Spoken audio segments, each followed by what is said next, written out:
Stand by. The program will begin soon. There's an example yesterday I saw of this woman who's been here. I mean, we might even play this clip. She's been here 20 years. She has 3 kids who were born here. Her kids are because of birthright citizenship, which is another subject that's coming up. And she never bothered to even try to resolve her immigration status. Not in 20 years. She has never tried to resolve her immigration status. Not through Republican presidents, not through Democratic presidents, nothing. And so now, she's worried about being deported because they put out the sob story of this woman. Well, that's not the average person they're even looking at right now. The average person they're looking at, crossed in the last 3 years, are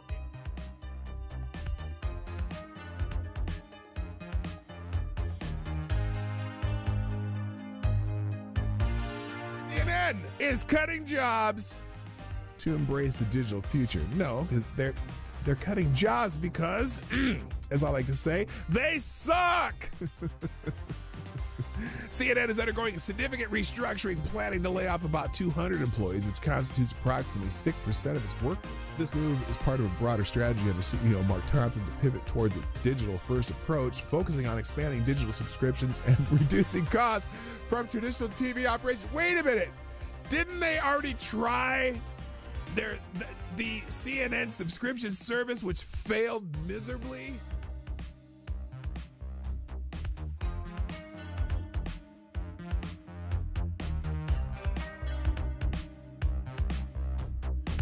Which, if you truly have compassion for trans kids, you would allow them to all go through puberty, because 90% of kids who think they're trans change their mind once they go through puberty. That puberty is the fix for most of the problems.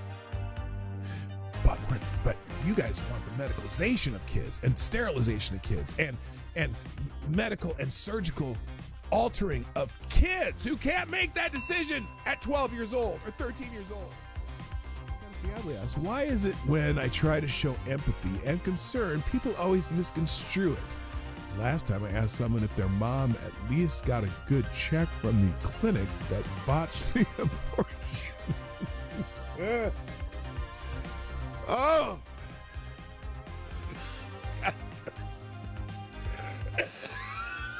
Oh, God.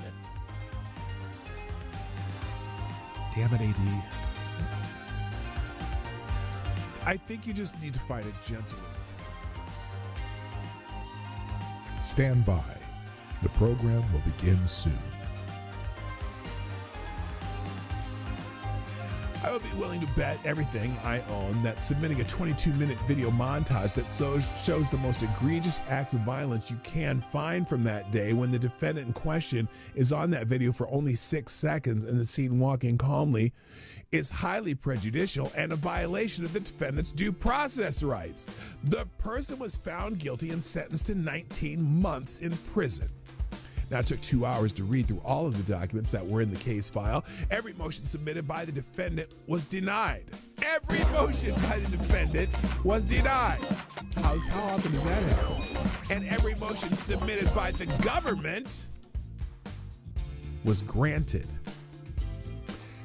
They turned a trespass misdemeanor that would have resulted in a $50 ticket into 5 misdemeanors and a felony charge by charging the defendant with a statute that would have required the Secret Service to rope off the section he was in, which they did not. They also charged him with a statute that would have required them to prove Mike Pence was in the building at the time he walked through that corridor. He was not.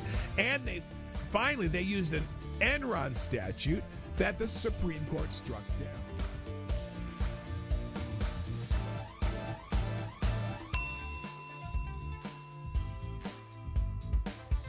If you accept a pardon, you are admitting guilt. Period. That's the, because you can't be pardoned if you're not guilty. Whether he can preemptive whether he can issue President's reportedly asking his staff whether he can issue preemptive pardons for himself, his family members, Rudy Giuliani. There's a simple answer: no. No, Mr. Oh, that you would can't? Be a gross abuse Oh, of the presidential it's a pardon authority. gross abuse of presidential pardon authority. Well, there you go. You accepted a pardon, Adam Kinzinger. You think you may have committed a crime. Oh, here, Jamie Raskin. Dirty Q-tip. Dirty Q-tip, Jamie Raskin. What else? What did he have to say? Well, the seeking of pardons is Yes, it's only on powerful one side. demonstration of the consciousness of guilt. Or at least the consciousness that you may be in trouble. Jamie And that's Raskin. what's so shocking Did he get a about pardon this. also? Wasn't he on Well, that committee? The seeking of pardons is... He was on that committee. I'm curious if you're going to condemn that part. You're going to condemn that pardon. Joe Biden pardoned a lot of people. Yeah, he should answer for that and explain. Lots of murderers, lots of drug dealers, lots of people who killed people. Commuted the sentence of a couple murderers. One drug dealer who people died from taking the drugs that they sold them. Stand by. The program will begin soon.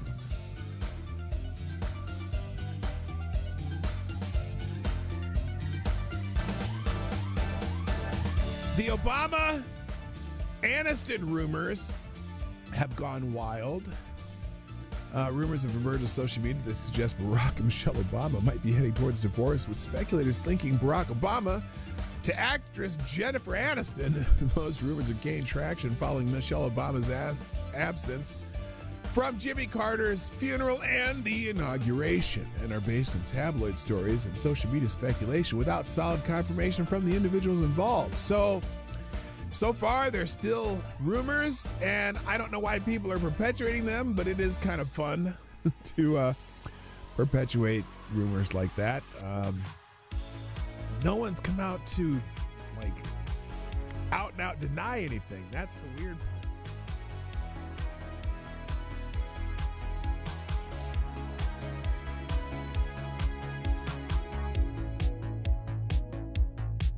We should just take a deep breath and acknowledge the audacity. The audacity! Of a president who's so clearly concerned about his own criminal culpability. Oh my God, his own criminal culpability and his son's business dealings. I know that they're talking about Joe Biden, aren't they? And that of his family members.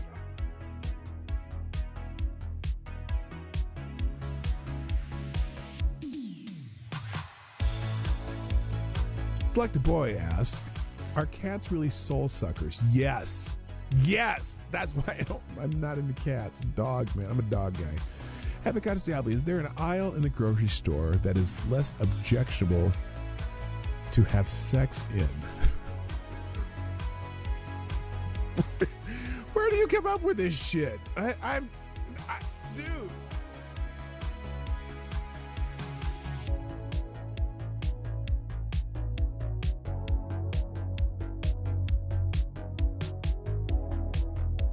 Has done something no person in the world has ever done before. A dead man, a dead politician has risen. Yes.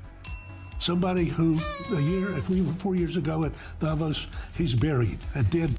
And I wonder how many people at Davos have been funding Donald Trump's demise that has failed. I wonder how many people at Davos, again, let me say it again.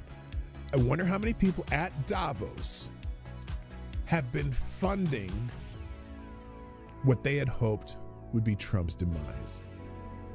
I bet you there's a few of them there. And it didn't work, did it now?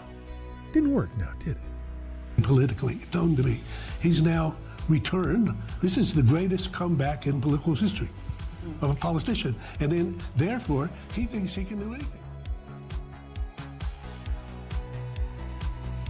End of the show, every day on my show, if I put something on the screen or I'm talking about it, or it's a topic or an article that I'm presenting in this show, I provide links to every single thing that I've talked about, and even more, the ones I didn't even get to. I drop them in the chat at the end of the show, and also I drop them in the description. So if you want to find these articles, they will be in the links at the end of the show.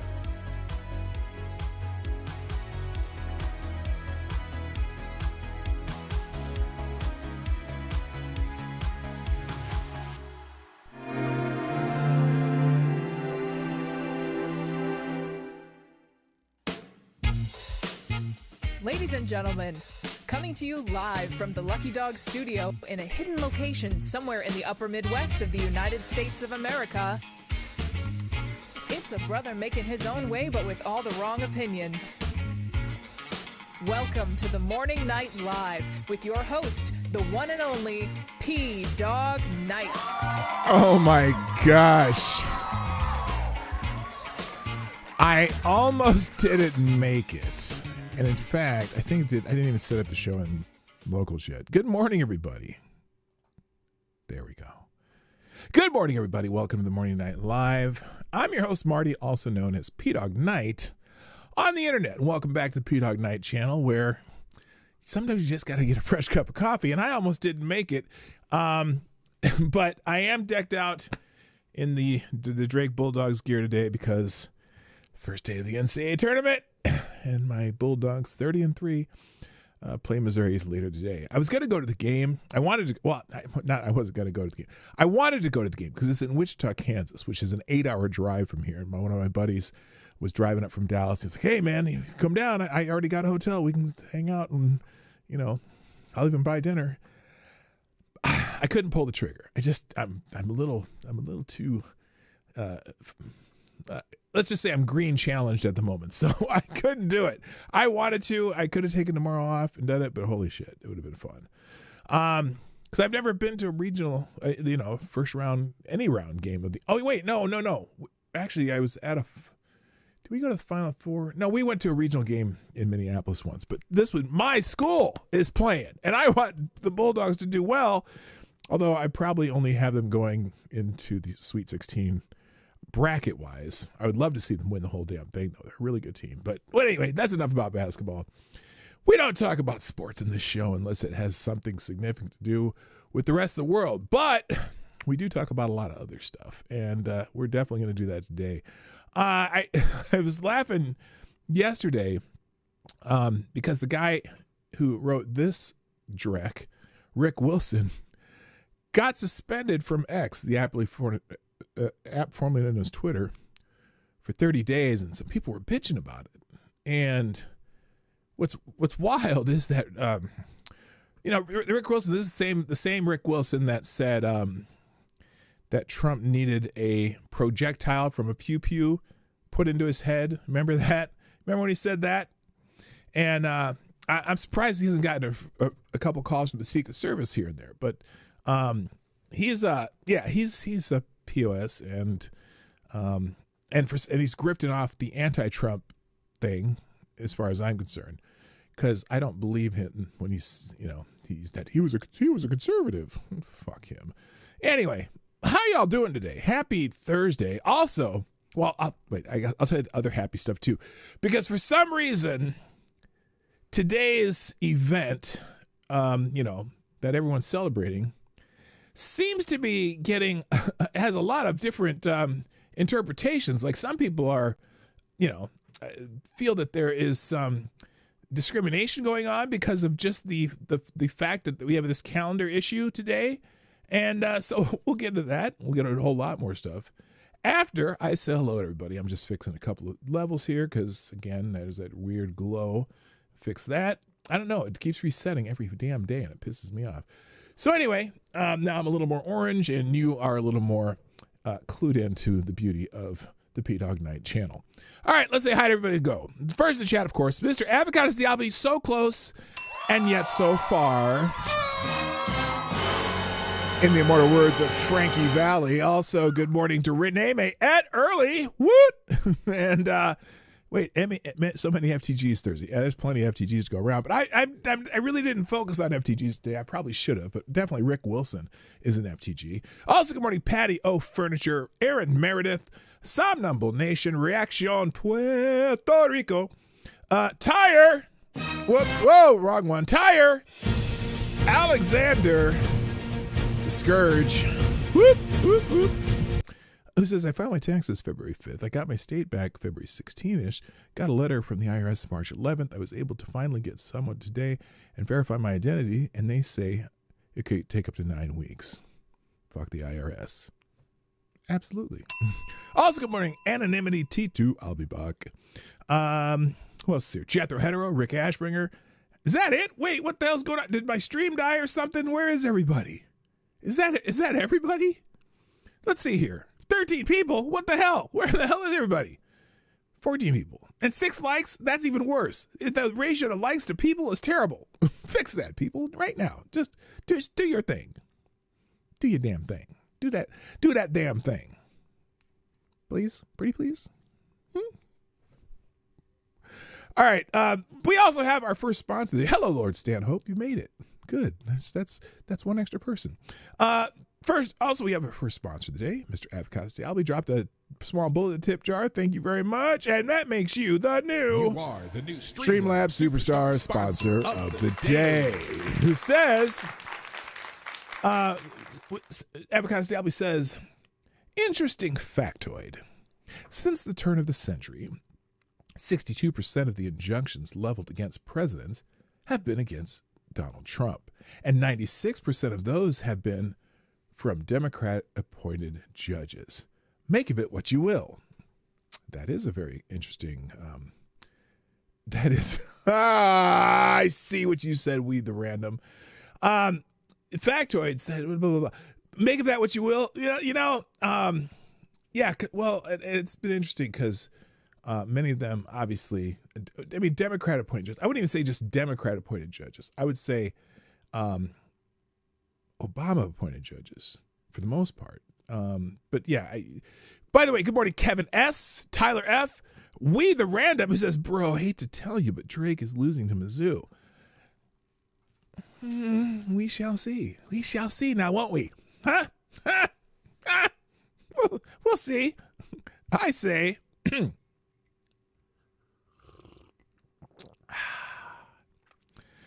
We'll be drinking some of that wind juice after the game. I'm just saying, brother. All right, let's see. Like button groped. Oh my goodness, yeah, grope the like button, and there you go. So, what else do I have to say about that? Well, let's just talk about what's happening in the world now, because that's what I do in the show. I talk about what happens in the world. I have articles and links, and then I drop all the links in the end of the show in the chat and in the description, and everyone's happy, and we all go home. Or wherever we go. I go to my afternoon gig. But things that are trending on X, the app formerly known as Twitter. One is Happy Spring. Now, this is something that should not be controversial at all. But I'm finding that some people are finding it. I don't know if they mean to be finding it controversial. What the hell was that? That's someone's profile of some large-breasted woman saying, called My Happy Spring. I don't want to hear about your springs and what are those springs and gears and sprockets and all that shit. Anyway, it is the first day of spring if you live. I'll clarify this for all those in the southern hemisphere. It's the first day of spring if you live in the northern hemisphere. It is also known as what is it? Is it the vernal equinox? Which equinox is it? I can't remember. Hello, Green Badger Outdoors. So anyway, there's a nice one. Here's a nice little spring ditty here. Can you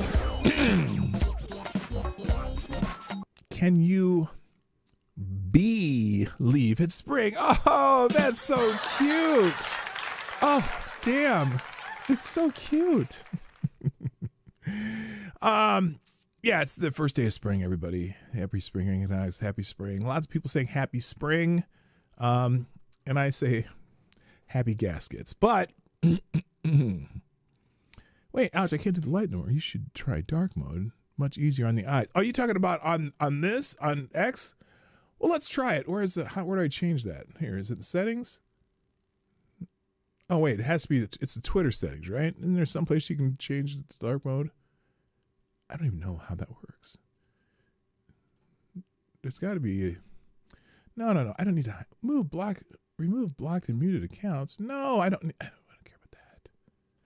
about that. You talk about the light mode on X here. I should figure out how to change that. Once you go black, go to more. Okay, we'll do it. We'll do it for one day. More settings of privacy, right? One of these should say something about what it looks like. Monetization premiums, clear subscriptions. Where the hell is it? Go to more. I'm at more. See, yeah, now, this is the problem. It's not that I am technologically challenged, but there's just some things that I don't look for. I don't look for. And your account, maybe it just didn't, it's not here anywhere. Security, privacy, safety, notifications, accessibility, display. There we go. Display, manage your font size, color, and background. Let's try this. And okay, is this dim? Is that what you want, or lights out? I prefer dim, because I like the white space. I'm sorry. I'm a brother with okay, we'll do this for a day. We'll see how it goes. I think that's harder to see. Is it better for you? Okay, let's take a poll. Let's do a poll. We'll do light or dark, and we're not talking about turkey. So light and dark. There you go. There's our poll. We'll go with results eventually. All right. In the news though, which I should not have changed all this. I didn't want to do that. So anyway, happy spring to all those who celebrate spring. But then I'm like, as I'm scrolling through all the things in the trending topics, starting with happy spring, then we get, well, happy vernal equinox. I had that right. It is vernal equinox, right? And so some people are saying happy vernal equinox, and then some people had to clarify it to northern hemisphere. So that's trending too, because it's happy first day of spring to residents of Earth's northern hemisphere. Neil deGrasse Tyson, of course, had to start that bullshit. And first day of autumn for residents in Earth's southern hemisphere. Well, wait a minute. Why does it have to be that way? It could be autumn in the southern. Oh, I suppose you can't be winter though in the southern hemisphere. I got it. Who cares? What? Okay, here we go. Let's ask Siri a question here.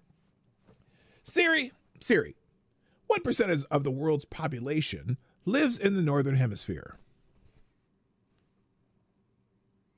Approximately 90% of the world's population lives in the northern hemisphere. So, sorry, Australia and Chile and all those other places. Majority rules, it's spring. Fuck it. Okay, so there you go. All right, where are we at here? So there we go, northern hemisphere. And then also happy New Year was trending. And I'm like, wait a minute. Wait just 1 minute. Okay? I know you have the moon calendar New Year, which is sometime in, I don't know, December, January, something, right? That's all the Asians, not all the Asians, but some of the Asians have their, New Year then. And then you have the New Year's that, all the people on the normal, I don't even know what calendar we use, but it's that calendar. The calendar we use, it's January 1st. So who the hell is saying Happy New Year today? Well, there is somebody. That would be, so people in Afghanistan are celebrating Nowruz, or New Year in Afghanistan. We like to say Happy New Year to all Afghan women and girls. What? Okay, wait a minute. Oh, this is what is this? WRN Afghanistan. I don't know what that means, what that organization is. But anyway, it's I guess it's the Persian New Year. So Persia celebrated the New Year on the first day of spring every year. So there you go. Happy New Year to all. Are we the Gregorian calendar? I knew it was something like that. We're on whatever. So anyway, happy spring Happy New Year if you are from Afghanistan or Persia, the old Persia. So, oh, by the way, I wanted to thank all the people who tweeted out the show today. I appreciate you. Let's get to that, and let's go to my notifications here and see who participated. Of course, Ty Alexander with the very important Ric Flair. Woo! So good morning. Thank you, Ty Alexander. Also, people who retweeted my pronouncement of the show, Ty Alexander, Reaction Puerto Rico, and Somnambule Nation. Now, here we go. Now, look, you want to be solid in my heart. You got to put a little Bootsy Collins out there. Thank you, Green Badger Outdoors with the big Let's Go. And Somnambule Nation. Is this the dude from, is that the dude from Minions? Or which, thing.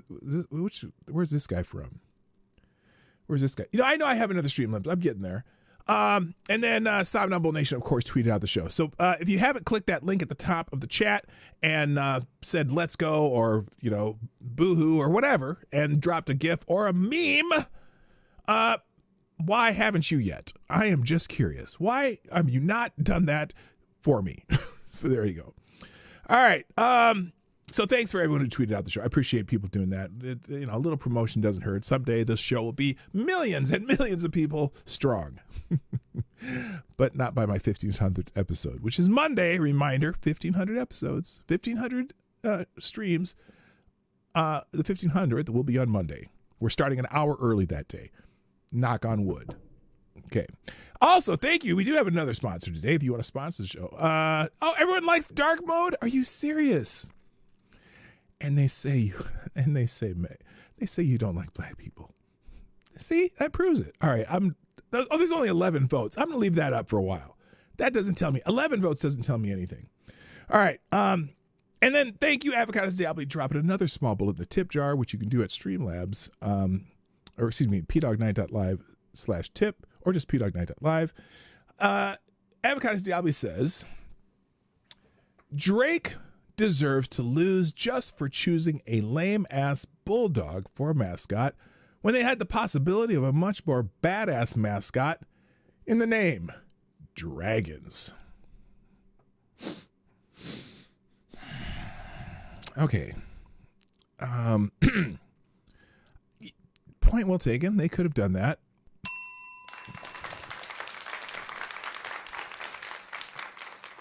But that's a dumb way to say they deserve to lose. I like the idea. Dragons, that would have been cool. Drake Dragons, that'd be a little tongue twistery, but Drake Dragons, if you said that, say Drake Dragons like 20 times as fast as you can. Drake Dragons, Drake Dragons. You can't. It's hard to do. So anyway, thank you, Avocados Diablo, for sponsoring the show, because that's even more important. Good morning, Darren Root. Unacceptable Views, my other favorite Canadian.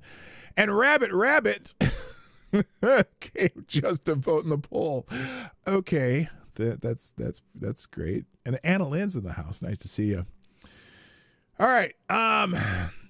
Where was I? We did spring. Are we done with spring? Well, speaking of March Madness is trending. The NCAA tournament, the dance starts today, and so lots of people excited about that. Have you ever seen this video? This dude, he does like 5 separate videos of himself doing this dance, and it's pretty creative, and I've still been trying to figure out how he does this, because I want to do, well, like when I do if I ever do another 4 Martys video, I want to do it like this, where we're all 4 in the same place.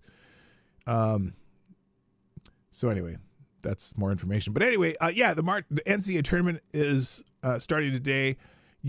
I think you are maybe going to be if you have to fill a bracket to fill out, you have to fill it out like really soon, because the play-in games really don't count. Well, they do count now. When were the play-in games? Were they yesterday? When are the play-in games? Or maybe did they do that this year? I don't know. Oh, Xavier completes the comeback. Oh, okay, they advanced the first one. Yeah, the play-in game's already done, so it's too late to put your bracket together. But Xavier did win their game against Texas, and so they're going to play. They get to stay in the tournament. But oh, by the way, so I was wondering why Happy New Year is trending. Y'all know that Merry Christmas is also trending today. Now, I don't know if there's places that have Christmas today, and then I figured it out as soon as I clicked. I'm like, oh. Well, that makes sense. Merry Christmas is trending because everyone's saying, for some people, March Madness is like Christmas. And there's tons of people saying, Merry Christmas. All these, Merry Christmas, March Madness, Merry Christmas, March Madness, Merry Christmas, March Madness. So there you go. Merry Christmas, baby, as Dick Vitale would say. Who else showed up? You were amazing. Disgrace is in the house. Hello. And Rick Ashbringer, who was here earlier, I think. All right, back to more trending things. Celebrity birthday. That's what we do. And then we'll get into some real news now that we're starting to get some people showing up.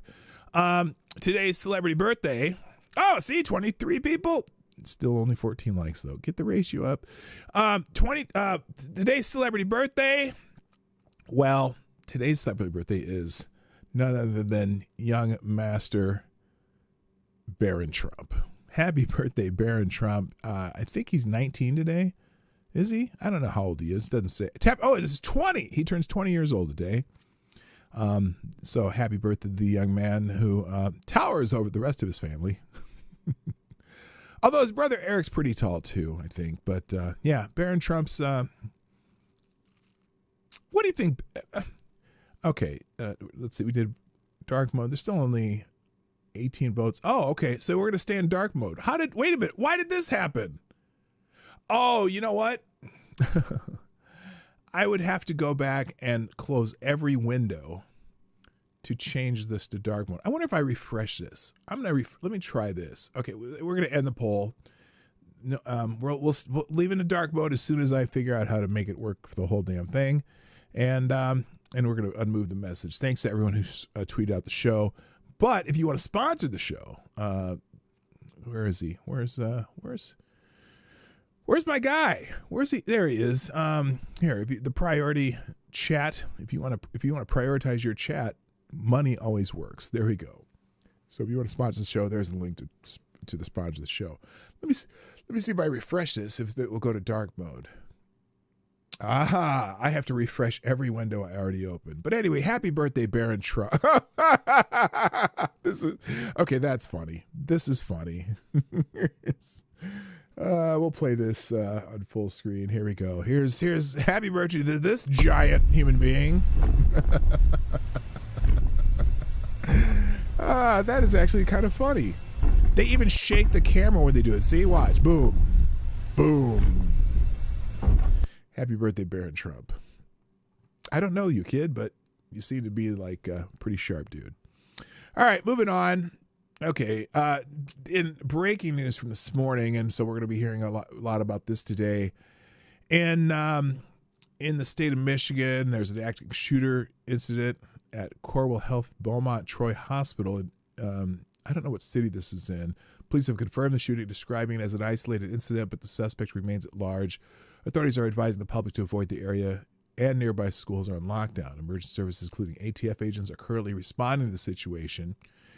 I don't know if this is, I don't have any details on this. I'm wondering if it's just like one idiot shooting one person because they're a dickhead and whatever. But yeah, if you're anywhere, I don't know. It doesn't say what. None of these posts say what city this is in. New in Michigan. They could say in one hospital. But it just says in Michigan, and I don't know. Okay. Oh, is it Troy, Michigan?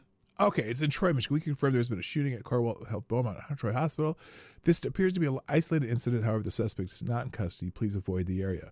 Media staging area will be at the Troy Training Center. So if you're anywhere near Troy, Michigan, be careful. Hello, Big Dave. What's up? Good morning. Other things trending. Well, let's talk about the main topic, because the main topic is going to be the stuff going on at Tesla dealers and Tesla people who own Teslas and Elon Musk and other Tesla shit and Tesla. And we talked about this a little bit yesterday because, well, how can I put this gently?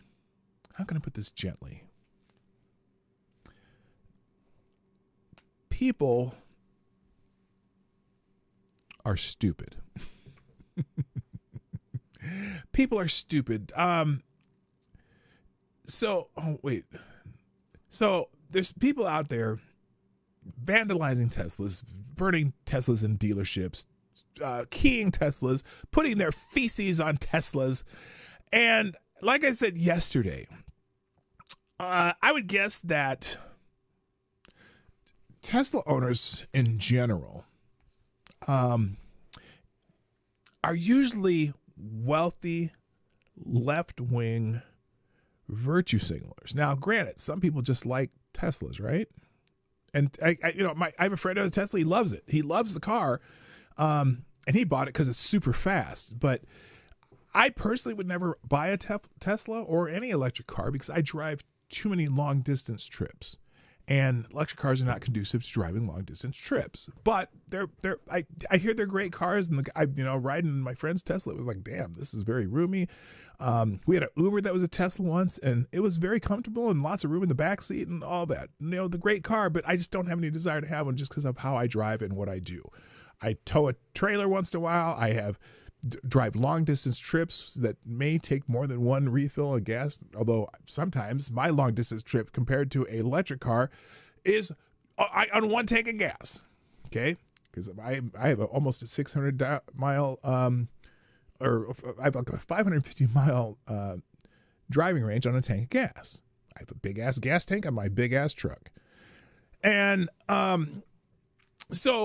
but my point was that all these people vandalizing other people's Teslas, not even just the ones that are sitting in the dealers and the protests in front of the dealers' places, you're fucking idiots. You're most likely you're damaging the property of someone who thinks just like you. Because especially in California. Oh, and remember, supposedly you are all about the climate change stuff, right?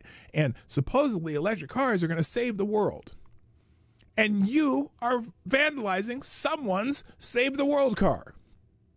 Why? Why does that make sense? Make it make sense. And then also I laugh at the people. Like, one of the celebrities got on the internet and said, I am selling my Tesla to protest Elon Musk. Didn't you already buy the car? So what's the fucking difference if you sell it to somebody else? I mean, really, what's the difference? You already bought it. You already paid for it. It's not, you didn't give it back to the Tesla dealer and ask for your money back. So, okay, yippity-ki-yay, motherfucker. Who cares? So, good morning.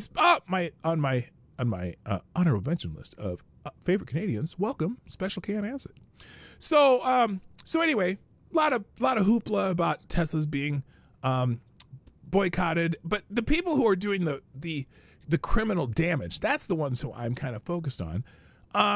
You FTG to those people who are out there vandalizing people's Teslas and burning Teslas on car lots and ramming Teslas, right? Now, and it's funny, in fact, even Angela Belcamino, who's known as Bold Lib, even though we know that it's just kind of a shtick that she does, she makes a good point. If you vandalize a Tesla, you're not resisting. You're not fighting Nazis. You're not fighting fascism. You're just an asshole. That's all there is to it. It's because the shit ain't yours. Look, there's a difference between protesting and destroying someone else's property. And for some reason, a lot of people on the more out there left, and maybe somebody even not left, but the out there left, the fringe left, the radical left, for some reason you think damaging other people's shit is a form of protesting. And I don't know. It's just weird. Hello, Blue-Eyed Scream and Aaron Meredith. The funniest one was someone rolled coal in the faces of anti-Tesla protesters. That is funny. So anyway, lots of posts about people protesting Tesla. Here's one. Oh, here's one. This post has 30,000 likes. The support for Elon Musk is massive. Don't believe the media and the paid Tesla protesters. Okay, let's see what this guy says. This is a guy who's... this guy is... I guess, in support of Elon Musk. Here, let's see what it does. This message is for Elon Musk.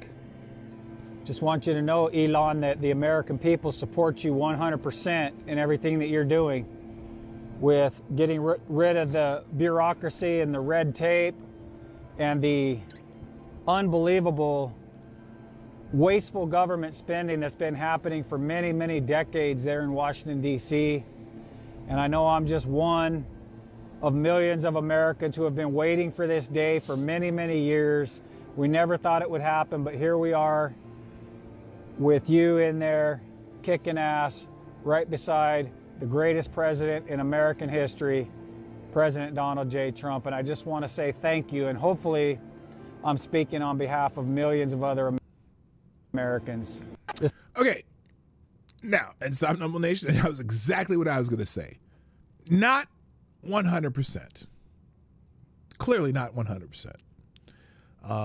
But a majority of people, and a large majority of people, agree conceptually, at the very least, with what the Doge mission is. Getting rid of wasteful government spending, getting rid of bullshit government spending, get rid of the fraud, which, there's plenty of fraud too, but mostly it's just wasteful, useless spending. And often spending that ends up going back into the pockets of donors to whoever somehow approved that spending. And it's not just Democrats. Yes, Democrat donor, a lot of it goes back right into the Democrat lawmakers' pockets through the shifting through different organizations, but it also Republicans too. I don't like Republican wasteful spending either. I always hated earmarks. And so for me, as someone who for 40 years have said, at some point we're going to have to stop paying $600 for hammers in the Pentagon, and we're going to have to stop funding, the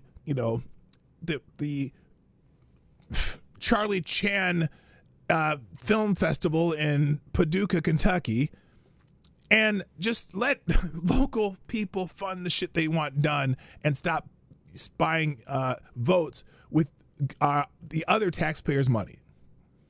And so the idea that Musk is going to come in here and get rid of all this bullshit that they've found so far, and some of it maybe not,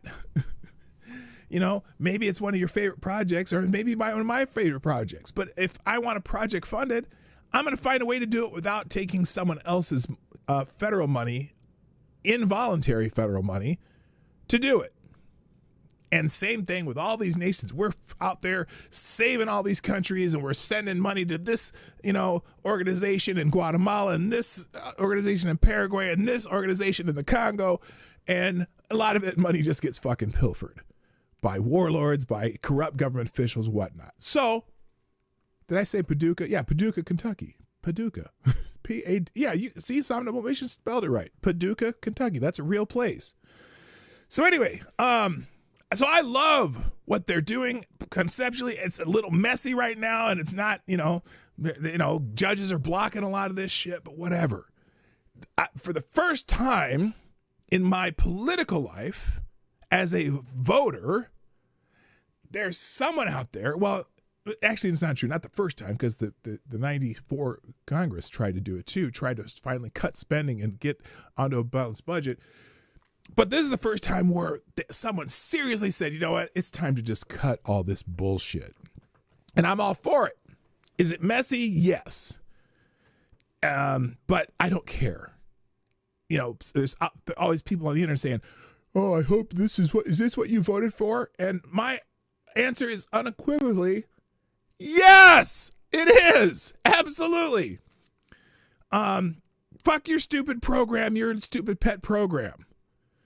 And so anyways, but the guy did this is 100% or Donald Trump's the greatest president in the history of America.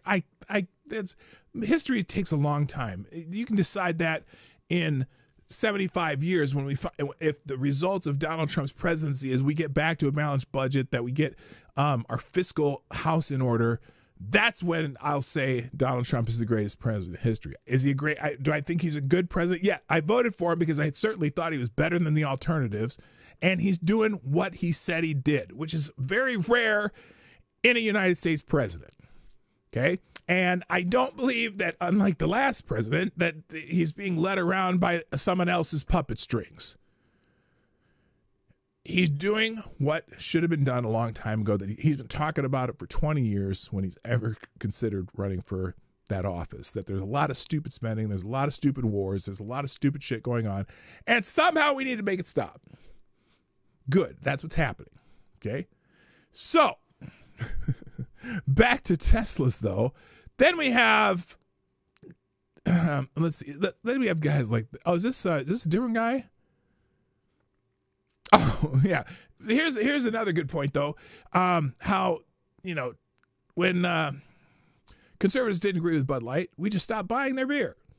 When Democrats disagree with Tesla, they turn into ISIS.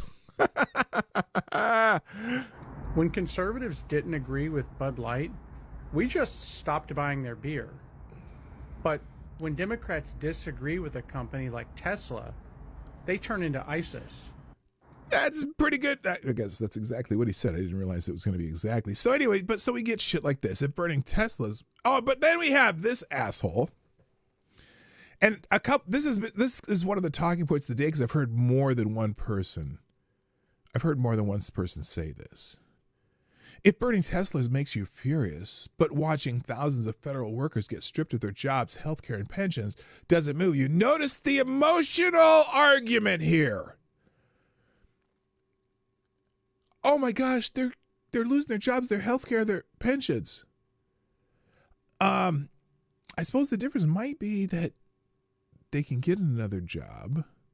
They probably didn't lose their pension because they can roll it to something else. They can get health care still, but they're not dead. You burn someone's Tesla and you're burning someone else's fucking property. And if the job isn't needed, it isn't needed. If you get fired from GM or General Mills, or if you get fired from everything's M today, 3M, you lose your job, your health care, maybe your 401k, you have to roll it over. People lose their jobs all the time. Hey, Bishop Talbert Swan, I'd like to know what seminary you went to.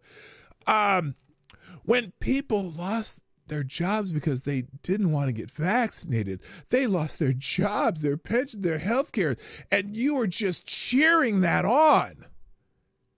It's funny how you don't care. You care when federal workers lose their job. How about those federal workers who lost their jobs, health care, and pension because they didn't want to take an experimental vaccination? Did you care about them then? If scorched cars spark more outrage than billions being slashed from cancer research, humanitarian aid, education, and support for the most vulnerable, your moral compass is broken. Hey, no. My moral compass isn't broken at all. I can be concerned about destroying other people's property, and I can be concerned of what money is spent on cancer research, humanitarian aid, education, and support for the most vulnerable. But guess what? Who says it's being slashed? Maybe it's just being reconfigured. Maybe slash from education. Just because you're talking about getting rid of the Department of Education, which didn't exist before 1980, when the United States was first in the world in education, and you're out here bitching about a department that really most of the functions that are needed from that department can be done by other government agencies. Treasury can do student loans. Health and Human Services can do support for special education needs. The Department of Education is a top-down, we're going to tell you what you should do to local school districts. Well, local school districts have a better idea of what their needs are locally, and they should be the ones taking care of it. Education was better in America before the Department of Education. And then somebody here now, a lot of people are posting this exchange between Neera Tanden and Scott Jennings. Okay, now this is fascinating too, because she tries to compare the vandalism of Tesla dealerships, the act of vandalism, versus January 6th. Okay, and a lot of people are posting this, so I'll play this one too. And I'm going to see if I have a better answer than Scott Jennings, because they're saying, oh, Scott Jennings blew a gasket. Let's see. Terrorism, people ought to be put in jail and left there for a very long time and be taught a lesson. So when they do it to a Tesla dealership, it's really bad. But when they do it to the halls of Congress, we should pardon them. Is that your position? No, I've never. I don't Are support. you okay with I know you haven't been around for a while, so let me educate you about my position about January the 6th. I'm so sorry. Let me educate you. No, you don't need to patronize you don't need to. You don't need to be. Oh, she didn't want to hear the answer. See, they're saying he blew up. But she didn't want to hear his answer. Let's see. I'm curious what his answer was, because I have an answer for that too. Let me educate you about my position. You want to attack me? Let me finish it. Let me finish it. Let me finish. Let's do this January 6th and then near it. I'm sorry you're getting emotional. I'm sorry you're a condescending person who hasn't been paying attention to what I do. Okay. Stop, guys. So here's the issue. I didn't support what happened on January the 6th and was one of the first Republicans to call it out. I don't support the pardons. I have repeatedly, just like my friend Ashley here, said that no violence in our political system is acceptable. But this right here, what's going on with a guy who helps our country, who runs successful companies, who doesn't have to be doing this, and now one of his companies is under systematic terroristic threat and violence all over the country, and people seem to be laughing about it. So his answer actually sounds pretty good. It's outrageous. I've said at this time. Look, and I wouldn't even go that far. Comparing January 6th, let's see. As someone who watched the events of January 6th very closely on that day, and I've said it multiple times, how many of those people of January 6th have done anything else since? And also, how much of that, especially the clashes with police officers on January 6th, if you were watching that day, and I was watching multiple feeds that day, we watched when the violence with the police officers go. Now, those first little group, those assholes that were breaking into the Capitol, that, like whatever that Jonathan fucking Antifa fuckwad who was breaking in the window and also encouraged people to break shit, which they didn't do. They didn't actually listen to him. But the other people who ended up clashing with police, they were peaceful until the police started firing rubber bullets into the crowd, started hitting people with batons in the crowd on the line because they didn't like how close they were, and when they started throwing flashbangs into the crowd. And that's when the crowd started getting agitated and violent because people were getting injured by rubber bullets. One guy got one right through his cheek. So, and comparing January 6th to basically, I don't know if I want to call it terrorist, but it is kind of terrorist activity. Burning people's cars, damaging people's cars all around the country. I think the scale is very similar, or even worse in some ways. So anyway, his answer is pretty good here. Table and had people say, we should cut Elon Musk from the government totally. He rescued our astronauts today. Is that what we want? The treatment of this guy is outrageous. These people who are doing this need to be found, put in jail, and made an example of. That's my point. Anyone who commits violence against Tesla or Congress or anyone else. Guess what? The people who committed violence against the Congress, so to speak, which they didn't against Congress, whatever, they did go to jail. They did spend their time in jail. Now, did they get fair trials? That's a good question, because I would say in a lot of cases, no, they were railroaded into higher sentences. That wasn't no one's above the law. It's like they were under the thumb more than any other person who's protested in the last similar 5 years. They had the book thrown at them more than anyone else in the last 5 years. And so they did spend their time in jail. They did go through their due process, sort of. And then in the end, the treatment of them maybe warranted a vast majority of them pardons. All of them, who knows? But certainly the vast majority of them, or commuted sentences. It's not like they weren't punished. It's not like their lives weren't ruined. So, and by taking the pardons, it becomes kind of like having a guilty plea, but then you get the pardon, so it comes off your record. But they did get arrested. They did go through the process. They did get convicted, or, a lot of them spent a lot of time in jail before they even got a trial. They were not treated fairly by the justice system. Treated fairly by the justice system, they would have got a speedy trial. They would have got normal sentences, not maximum sentences almost in every single case, even on misdemeanors, because most of them were first-time offenders. Except for the ones that killed AOC. Yes, you're right, Blue-Eyed Scream. So their due process was questionable. And, it's just,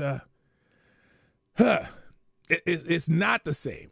Okay. It's a bad example, Nira. Should be put in jail 1,000%. But that should not stifle dissent or opposition from Elon Musk. Give it a little lip service. Give it a little both sides. Go ahead. No. Okay. So John, Let's do both sides here. I'm so sorry. I'm so sorry to say that people are legitimately upset. They're legitimately upset at Elon Musk, and they're doing it on their own, but there is no reason to have violence in the country. But I just wish all of us would support criticism of, or would support punishing people who are violent wherever they are. They were punished. It'll fall apart if you just leave them alone anyway. They were punished. She's acting like nobody was punished for January 6th. Oh, contraire, mon frère. So anyway, that's some of the Tesla. And then the next one, of course, when conservatives disagree with Bud Light, they boycotted, but not by not buying their products. When liberals disagree with Elon Musk, they boycott by torching and vandalizing Teslas. We are not the same. Now, Tesla's also in the news for another reason, and I'm going to skip to that, and then I'll get back to this product. Some people are rejoicing at the fact that Tesla has initiated a recall for 46,096 Cybertrucks in the United States due to a manufacturing flaw where the can-trail trim, a stainless steel exterior panel, could detach while the vehicle is in motion. This issue affects nearly all Cybertrucks produced up to February 2025. The recall involves replacing the faulty trim piece at no cost to the owners, highlighting ongoing quality control issues with Tesla's Cybertruck model. That's a summary of posts on X, because Grok, I figured out if you ask Grok something, Grok gets a lot of its information, unless you go to deep dive Grok. But if you just go to superficial Grok on X, it basically, it combines basically what people have posted. So if you don't, unless you go a deep dive Grok or what do they call it? Deep search Grok? There's some name like that. You're basically getting information, what is a compilation of answers that people are talking about on X. So Newsweek put a post about this. X recalls 46,000 Cybertrucks. Basically the same information. Here's the recall notice itself in this article. The Cybertruck is equipped with a cosmetic app leak along the exteriors of the vehicle known as the cantrail, which is an assembly comprised of electric coat of steel stamping joined to a stainless steel panel with structural adhesive. The cantrail assembly is affixed to the vehicle with fasteners. On affected vehicles, the cantrail stainless steel panel may delaminate at the adhesive joint, which may cause the panel to separate from the vehicle. Description of the safety risk: if the cantrail stainless steel panel separates from the vehicle while in drive, it could create a road hazard for following motorists and increasing their risk of injury or collision. Identification of any warning that can occur. Delaminated cantrail panel may create a detectable noise inside the cabin. Separately, the customer may observe that the cantrail panel is coming loose or separating from the vehicle. So they're going to recall those and fix that on all the Cybertrucks made before February 2025. There you go. And then the other thing here, what's this? And then boycotts trending because of Tesla. But also a lot of people, again, Bud Light's also being mentioned because of the boycott. Everyone's comparing the Bud Light boycott to Tesla boycott, right? So here's a meme where the left is, again, the left's trying to meme. They're trying to do better. Boycott Bud Light, nothing. Boycott Target, nothing. Boycott, saying that MAGA's crying about this. Boycott Tesla, and then they're really mad about that. There's a difference between boycotting and burning other people's shit. Boycotting means you don't buy it, which, I'm sure plenty of the liberals who would normally have bought a Tesla because it's an electric vehicle and they're saving the planet. That's a difference than, again, burning other people's shit. But then someone also made the point, where is the Bud Light one? Maybe it's up here. Here it is. Someone made a point too. Where's the, oh my God, what is this? Oh, here we go. Wow, Kid Rock shot up a bunch of cases of Bud Light. What a fucking psycho. We're destroying an $80,000 Cybertruck for democracy. Yeah, because people were bitching about Kid Rock shooting the... Oh, here it is. This is the one. It was sure okay for MAGA to shoot cases of Bud Light and try to cancel the brand, but we can't call for a Tesla boycott without being called domestic terrorists. No! People boycotting are not being called domestic terrorists! People who are burning other people's shit and breaking stuff and, vandalizing other people's cars are being called domestic terrorists. Get it straight. It's not the same. Kid Rock went out and bought some cases of Bud Light and shot them. It was a silly thing, and I thought it was dumb at the time, too. I didn't care. Bud Light had some tranny drinking Bud Light in the bathtub. It was stupid, and I don't drink that sheep piss anyway. But Kid Rock going out and buying a case of Bud Light and shooting it in his backyard or whatever in a field is not the same as you going and keying someone's Tesla who probably has the same political feelings as you, morons. Avocados Diabli says, thank you for the super chat. Avocados Diabli says, to be fair, it's a lot harder to light beer on fire than a Tesla.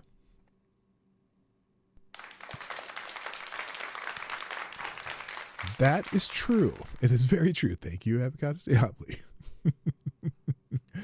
So anyway, and also just the fact that, here's JoJo from Jers. Didn't these fuckers boycott Bud Light, Target, and Major League Baseball? Oh, I see, because they're complaining. Democrats are cheering for an American company just to fail. Disgusting behavior. Yes, people did boycott Bud Light, Target, and Major League Baseball. And I don't care if people boycott Tesla. Some people, now, and look, here's something that crossed my mind not long ago regarding this whole situation and Elon Musk suddenly being on the right and supporting Trump and whatnot. What if this was all just some giant psychological operation? Because all the lefties that can afford a Tesla probably already bought one. Okay? Probably already bought one. And what if this is just a way to get conservatives to buy Teslas? What if the left is just trying to piss off the right so the right will go out and buy Teslas so they can save the planet? I don't know what made me thought of that, but I thought it was hilarious. Thank you, Shrapnel. Shrapnel for dropping a 3 spot with no message. I appreciate it. Thank you for sponsoring the show. You are a great American. If you want to put it there, I'll pay attention to the chat here. If you meant to write something in there, I will read whatever the next thing you write is for sure. What is this? Wait a minute.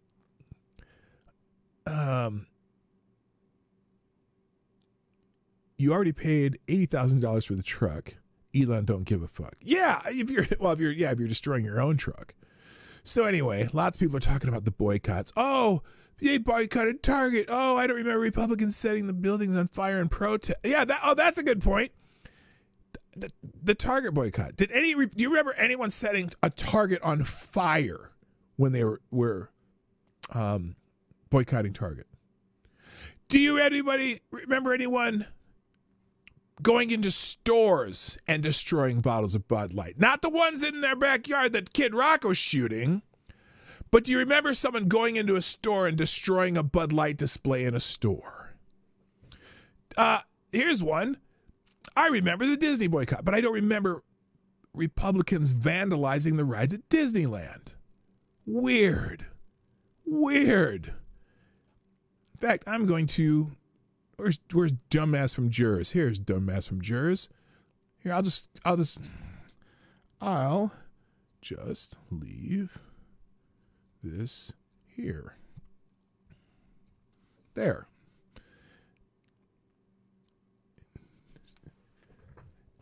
Stupid bitch, Dennis Ford. Jojo from Jers, dumber than a stump. JoJo from Jizz, I'd like to kick her in her rump.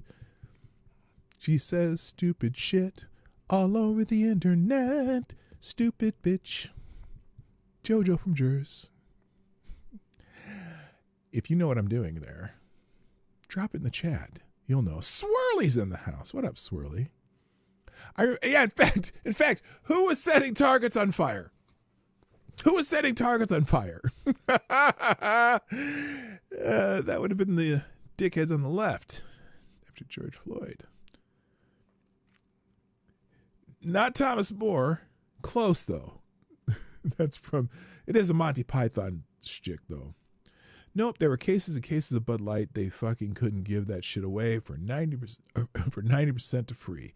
It wasn't even being stolen. Right. So, is it Dennis Moore or Dennis Ford? I couldn't remember what the song was. It's from Monty Python, though. It's hilarious.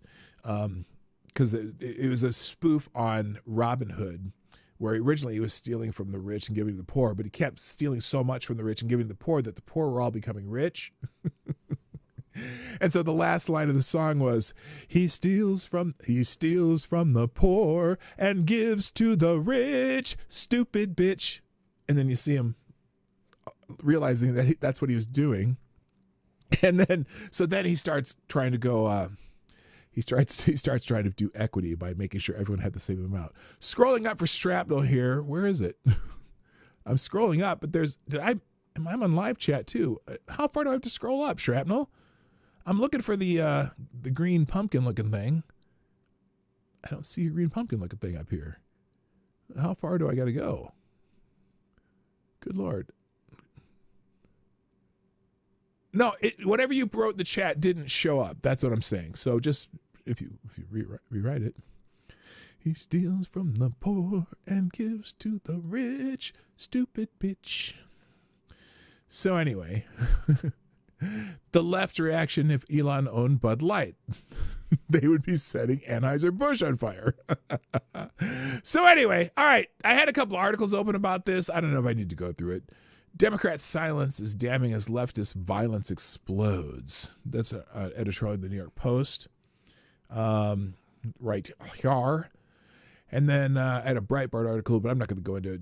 Attorney General Pam Bondi calls Tesla attacks domestic terrorism, promises severe consequences. They could have done a better photo of Pam Bondi there, except for those guys who'd be like, oh, Pam Bondi.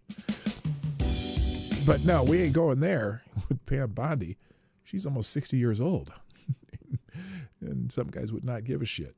So anyway, that's why Bud Light's trending. And then, let's get into this other news, because this is something local news, but it's very interesting.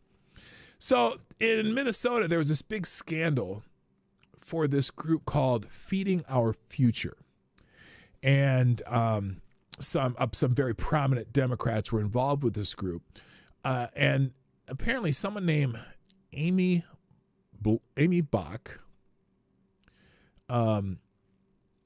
Here's the deal. This is from the United States Attorney's Office, District of Minnesota. Federal jury finds Feeding Our Future mastermind and co-defendant guilty in $250 million pandemic fraud scheme. Two individuals have been convicted by a federal jury for their roles in the $250 million fraud scheme that exploited a federally funded child nutrition program, announced acting U.S. Attorney Lisa Kirkpatrick. Amy Block and Salim Said took advantage of the COVID-19 pandemic to carry out a massive fraud scheme that stole money meant to feed children. The defendants falsely claimed to have served 91 million meals, for which they fraudulently received nearly $250 million in federal funds. That money did not go to feed kids. Instead, it was used to fund their lavish lifestyles. Today's verdict sends a message to the community that fraud against the government will not be tolerated. Stealing from the federal government is stealing from the American people, plain and simple. Or the federal treasury, which is mostly borrowed. The egregious fraud uncovered the Feeding Our Future case represents the blatant betrayal of public trust. These criminals stole hundreds of millions of dollars in federal funding meant to feed hungry children during a crisis and instead funnel it into luxury homes, cars, and lavish lifestyles. While families struggle, said Special Agent in Charge Alvin M. Winston, Senior of the FBI Minneapolis. The FBI will not allow criminals to rob federal programs and walk away unscathed. We will expose their schemes, dismantle their networks, and ensure they face the full weight of justice. And they go on and on and on about this. So this is a big story here. Again, just in, Amy Bach, founder of Feeding Our Future, was accused of conspiring to steal $250 million in taxpayer dollars, and she was found guilty on 7 counts. So this is a big deal because this is...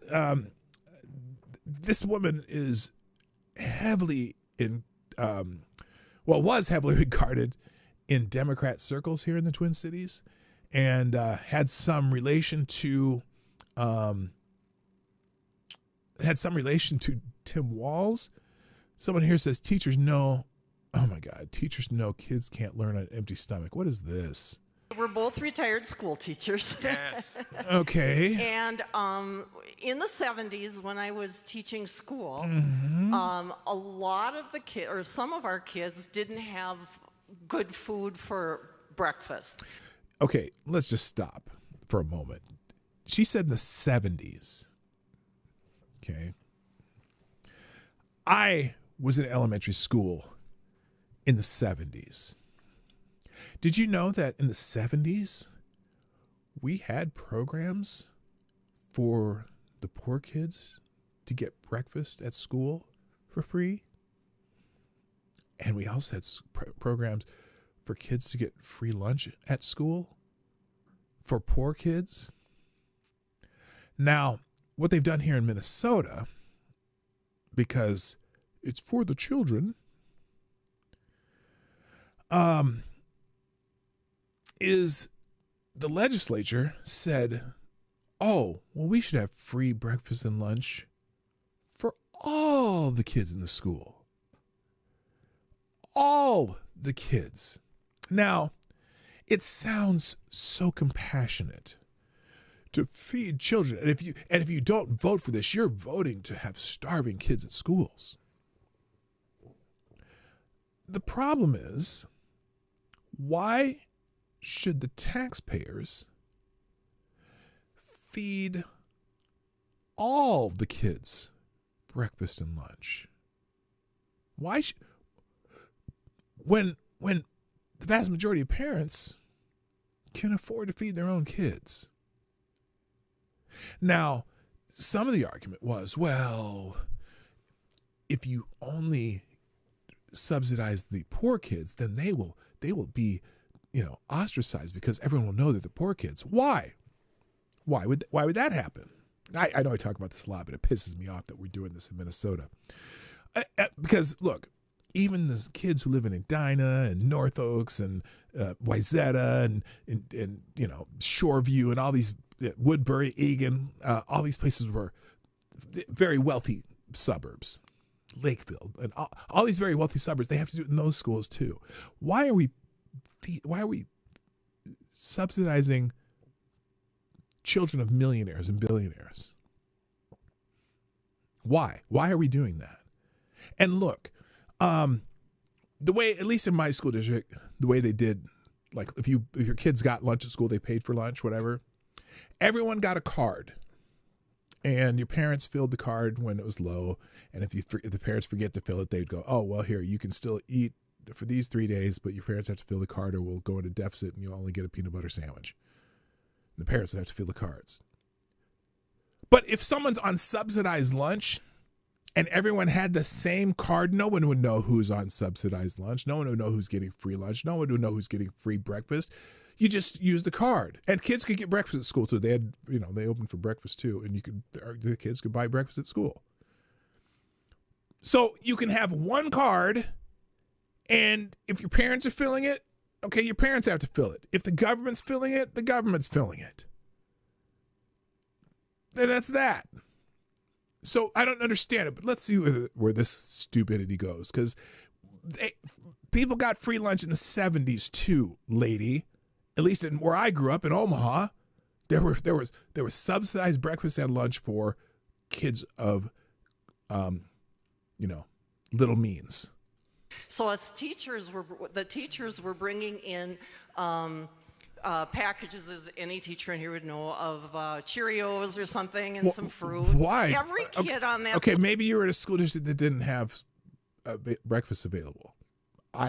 In my school district in the 1970s, the schools had breakfast available if kids wanted to come in for breakfast.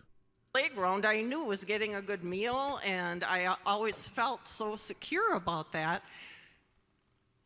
Now I'm terrified because those little stinkers don't learn anything if they're hungry. How did we ever? They don't learn anything if they're on their phone all day either. Just stop having the phones. And I got to hear his answer though. Let's hear Governor Walz's answer. Don't learn anything if they're hungry. How did we ever get into the position that we thought charging for lunch? We didn't charge for electricity. We didn't charge for the chairs. That's on property tax. Why did we ever get it and differentiate that, divide some of the kids? Because I can't imagine what it was like for. I do know imagine. Divide some of the kids? What are you talking about? Kids who had to be ashamed that their account ran out and they had to turn around. So I said in Minnesota, in part of that, we're just doing everything free breakfast and lunch for every kid. No. Free? Do you not know what free means, Governor? Holy shit! Do parents have to be responsible for anything anymore? In fact, I don't want my kids eating the crap you sell at school. So we'll make lunch for them. Holy shit. Like, you don't charge and message. Here's the thing. Who pays for it then, Governor?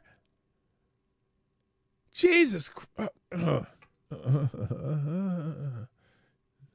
I'm close. I'm this close to exploding. They said it right. Guess what happened? Our absentee rates went down and our achievement scores went up. No, they didn't. What are you talking about? When you implemented this, test scores have been coming steadily down, you lying piece of shit, in Minnesota. Look it up. Test scores haven't been going up. That's a bald-faced lie. Ha!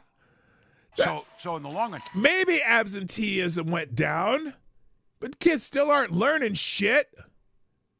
Oh my God. That's a bald-faced lie. So let's say you're just a cold, grinchy person and you don't care if they eat or not. Oh my God. Straw man. It's not whether we don't care if they eat or not. It's not.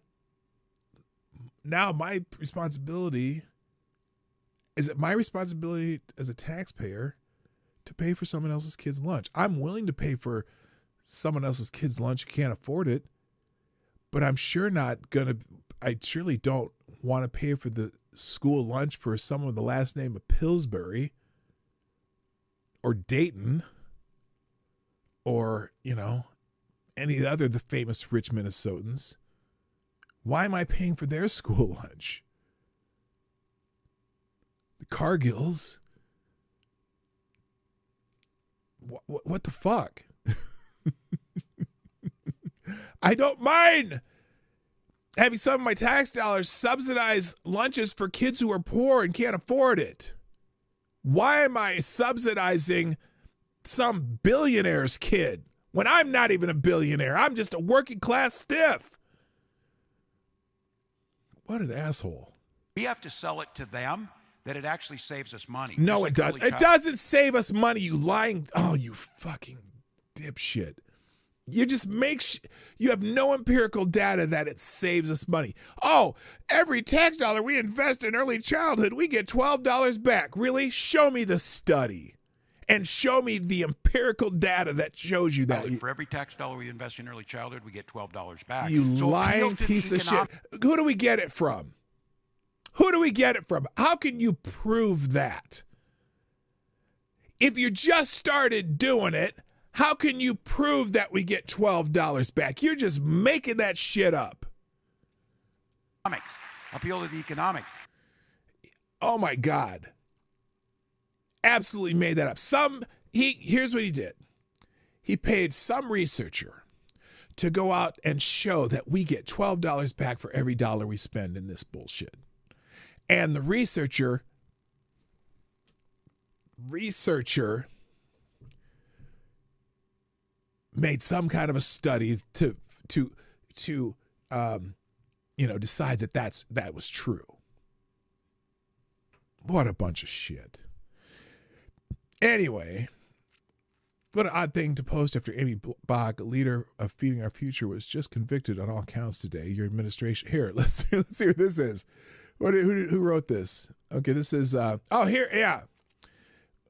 someone replying to that. What an odd thing to post after Amy Bach, a leader of Feeding Our Future, was just convicted on all counts today. Your administration refused to subpoena Feeding Our Future's bank records and continued to pay them in spite of fraud concerns, because the state is the one that administered these federal funds going to this Feeding Our Future, and it's a huge scandal here in Minnesota. So if you're not familiar with Minnesota politics, that's what this is all about.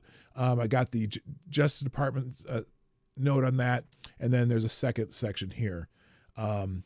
Just amazing. Now that's not just waste; that's straight up fraud that we've been paying for, because they had no accountability whatsoever. Now, someone who is facing accountability, and I shouldn't say someone, but an organization who is facing accountability, would be Greenpeace. Greenpeace hit with a $667 million judgment. The Washington Post says a major financial blow to a group that environmentalists say could chill future climate advocacy. They're ordered to pay Dakota Access pipeline operator $667 million. I don't know if I wanted to put the Washington Post. Here's the Associated Press. Here's how two summaries of it. One from PJ Media, and then we'll read the Associated Press summary, and then I got to get out of here. Let's see. In 2016 and 2017, the left vented its shock and fury at Donald Trump's unexpected victory by, among other things, protesting the construction of an oil pipeline in North Dakota. The mainstream media claimed that Energy Transfer was ramming its Dakota Access pipeline through all sorts of sacred Native American lands, and that no one wanted it. In fact, Energy Transfer went out of its way to work with natives and locals, and most were glad of the opportunity and prosperity the DAPL would provide. Nonetheless, environmental activists co-opted a protest by the Standing Rock Sioux tribe, making it into a face of the spurious claims. Professional protesters from near and far got in the act, throwing sand to the project's gears and at the construction site, and at funding sources, and in the PR sphere. In the end, these actions delayed the project by 5 months and added approximately $350 million to the cost. Energy Transfer claimed in a lawsuit, that's what Energy Transfer claimed in a lawsuit launched in 2019. Energy Transfer named 3 Greenpeace entities: Greenpeace USA, Greenpeace International, based in the Netherlands, and Greenpeace Fund, as the organizers and funders of the sabotage. And on Wednesday, a North Dakota jury found that the infamous nonprofit must pay the price for its actions. A 9-person, 2 alternate jury, the 9-person and 2 alternate jury deliberated for 2.5 days before arriving at its unanimous verdict. Here's how the Associated Press summarized the case. Energy Transfer attorney Trey Cox said Greenpeace exploited a small, disorganized local issue to promote its agenda, calling Greenpeace a master manipulators and deceptive to the core. Greenpeace paid professional protesters, organized or led protester trainings, shared intelligence of the pipeline route with protesters, and sent lockboxes for demonstrators to attach themselves to equipment. Among a number of alleged defamatory statements were that the company deliberately desecrated burial grounds during construction, which Cox said was done to harm Energy Transfer's reputation in the international investment community. The company made 140 slight adjustments to its route, specifically to avoid disturbing sacred or cultural sites, he said.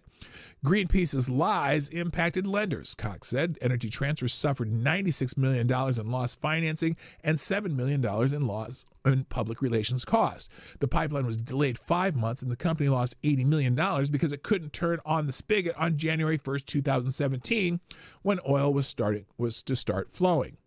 For its part, Greenpeace has attempted to frame the lawsuit as a First Amendment issue with a dash of racism thrown in the mix. In an appeal on a tribal dedicated website, the organizers claimed, quote, Energy Transfer, the big oil company behind the Dakota Access Pipeline, claims that Greenpeace USA and Greenpeace International organized the 2016-2017 Standing Rock Resistance. This is a false and racist attempt to erase indigenous leadership from this historic protest, except I remember this, Energy Transfer, they were negotiating with all the tribes about where they could put it, and then the tribes agreed, and some of them even got money for it. Hello, K-Show, what's up? Again, Greenpeace continuing, if we lose, Greenpeace USA could face financial ruin. Oh, no! Ending over 50 years of environmental activism, but this is bigger than just us. Energy Transfer's lawsuits threatens our fundamental right to organize and protest. No! It does not threaten your right to organize and protest. If you vandalize and if you damage other people's property, that's when you get in trouble. And that's what happened here. A win for them sets a dangerous precedent, allowing more attacks on unions, activists, and journalists. Again, this is an emotional appeal to other people. Oh, this could happen to you, but only if you damage other people's property. And silencing our speech through intimidation. Sorry, terrorists, the First Amendment does not guarantee the right to damage property, physically attack workers, and defame law-abiding companies. A jury found in favor of the plaintiff on almost all counts, ruling that Greenpeace must pay hundreds of millions of dollars in damages. The loss is expected to bankrupt the half-century-old environmentalist nuisance organization. Which, look, Greenpeace's mission, its general mission, in general, is a good thing. In general. But they see themselves as save the world, can do no wrong organization. And sometimes they just fuck with people's lives. And how is it racist? Greenpeace is upper middle class white women. Pretty much. So while their mission sounds good, their actions are dubious in many, many cases. So as much as I hate to say it, kind of FTG to Greenpeace. Okay, I have one other news item that I got to get to. This is interesting. And there's two different spins on this. Now, someone sent me this. So this is from Gateway Pundit, who sometimes look, Gateway Pundit is as far right as a media outlet as I would probably ever use here, but it is definitely a very one-sided website. Okay, very right wing. I don't know if it's totally MAGA, but it's totally right for sure. And so their headline in this tweet is, breaking, anti-Trump FBI agent arrested for disclosing classified information. Feds nab him as he was about to board an international flight. And the accompanying article from Gateway Pundit, again, same headline. An anti-Trump FBI agent was arrested and charged for disclosing classified information. Jonathan Buma allegedly disclosed internal classified documents and text message to associates. Classified. Not supposed to go to these people. Court documents revealed that Jonathan Burma had printed 130 files from the FBI's internal network, with many of the documents marked with warnings that the information was confidential. Burma shared a draft of a book he was writing about his career in the FBI with colleagues, and it contains sensitive information, the charging document said. According to ABC News, the feds nabbed Jonathan Burma just as he was about to hop on an international flight on Monday. Now, I'm going to compare and contrast headlines and just the initial way it's presented from Gateway Pundit, who's on the right, to ABC, which I would say try to be neutral, but they're definitely on the left. Okay, it can give you many examples. So again, read this headline: anti-Trump FBI agent arrested for disclosing classified information. Feds nabbed him as he was about to board an international flight. Let's see how the ABC News presented this. FBI agent who accused Trump administration of political bias is charged with unlawful disclosures. Now, that's a very different headline than anti-Trump FBI agent arrested for disclosing classified information. Notice how this one almost seems to be attempting to justify something he did by saying, they make it sound like he was charged because he was accused of the Trump administration of political bias. Where this article may be more accurate, arrested for disclosing classified information. There's a difference. And they called it unlawful disclosures versus classified information. Now, let's tell you how the beginning of theirs reads. An FBI agent who accused the Bureau of political bias during President Donald Trump's first administration. Why is that the more important thing? That could be in the second paragraph, because that's not why he was charged. Was arrested Monday in New York on charges related to the alleged unauthorized disclosure of confidential information, according to court documents filed Tuesday. You mean classified to people who didn't have the clearance for that particular information? Jonathan Boom, a 50-year veteran of the Bureau, allegedly shared text messages, internal documents, and other sensitive information with associates, including as part of a prospective book he began writing about his career as an FBI agent. Beginning on October 2023, Booma printed approximately 130 files from the FBI's internal network, some of which were clearly marked with warnings that made clear that the information was to be protected, according to charging documents. Oh, that's different than just unlawful disclosures. Boom printed 9 text file documents which contained text that had been copied and pasted from reports that were marked in such a way that made it clear that information must be protected.